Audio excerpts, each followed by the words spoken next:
মধ্যপ্রাচ্যের চলমান উত্তেজনার মাঝেই নতুন করে আলোচনা এসেছে ইরানের সামরিক সক্ষমতা।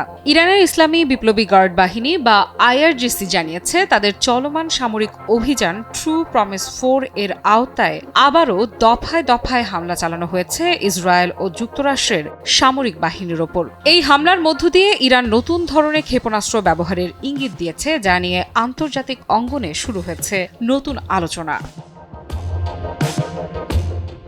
ইরানের বার্তা সংস্থা তাসনিম নিউজের বরাতে পার্স টুডে জানিয়েছে আইআরজিসির আকাশ প্রতিরক্ষা ইউনিট এই অভিযানের ২৮তম ধাপে একাধিক লক্ষ্যবস্তুতে হামলা চালিয়েছে। এতে লক্ষ্য করা হয় ইসরায়েলের তেল আবিব ও বীর আল সাবা অঞ্চলের সামরিক স্থাপনা এবং আমেরিকার আল আজরাক বিমান ঘাঁটি। আইআরজিসির দাবি, এই হামলায় ব্যবহার করা হয়েছে নতুন ধরনের ক্ষেপণাস্ত্র প্রযুক্তি। যদিও এসব অস্ত্রের বিস্তারিত তথ্য প্রকাশ করা হয়নি, তবে সামরিক পর্যবেক্ষকদের মতে ইরান সম্ভবত নতুন বা উন্নত সংস্করণের অস্ত্র যুদ্ধক্ষেত্রে ব্যবহার শুরু করেছে। আইআরজিসি জানিয়েছে এই অভিযানে ড্রোন এবং ক্ষেপণাস্ত্রের সমন্বিত হামলা চালানো হয়েছে। এতে ইসরায়েল ও যুক্তরাষ্ট্রের বিভিন্ন সামরিক স্থাপনাকে লক্ষ্যবস্তু করা হয়। বিশেষভাবে আলোচনায় এসেছে আমেরিকার আল আজরাক বিমান ঘাঁটি। ইরানের দাবি অনুযায়ী মধ্যপ্রাচ্যে যুক্তরাষ্ট্রের অন্যতম গুরুত্বপূর্ণ বিমান পরিচালনা কেন্দ্র এই ঘাঁটি। এখান থেকে বিভিন্ন আকাশ অভিযান পরিচালনা করা হয়। আইআরজিসি জানিয়েছে এই ঘাঁটিতে একাধিক দফায় হামলা চালানো হয়েছে। অন্যদিকে ইসরায়েলের তেল আবিব ও বীর আল সাবা অঞ্চলের সামরিক স্থাপনাগুলোতেও হামলার দাবি করেছে তেহরান। এসব লক্ষ্যবস্তুতে আঘাত হানতে ব্যবহার করা হয়েছে ইরানের ভারী এবং উচ্চ ধ্বংস ক্ষমতা সম্পন্ন খাইবার শিকান ক্ষেপণাস্ত্র।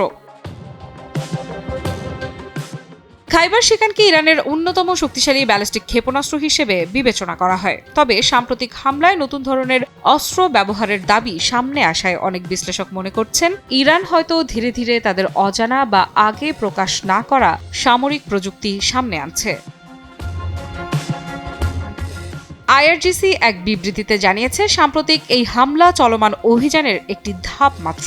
একই সঙ্গে তারা সতর্ক করে বলেছে আগামী ঘণ্টা এবং দিনগুলোতে শত্রুপক্ষের বিরুদ্ধে হামলার পরিধি আরও বাড়ানো হবে। সামরিক বিশ্লেষকদের মতে ইরান দীর্ঘদিন ধরেই তাদের ক্ষেপণাস্ত্র ও ড্রোন প্রযুক্তি উন্নত করে আসছে। অনেক ক্ষেত্রেই এসব অস্ত্রের প্রকৃত সক্ষমতা প্রকাশ করা হয়নি, ফলে সংঘাতের সময় নতুন প্রযুক্তি ব্যবহারের সম্ভাবনা থেকেই যায়। আমি ভরসা রাখি হিরন স্মার্ট ওয়াটার পিউরিফায়ারে।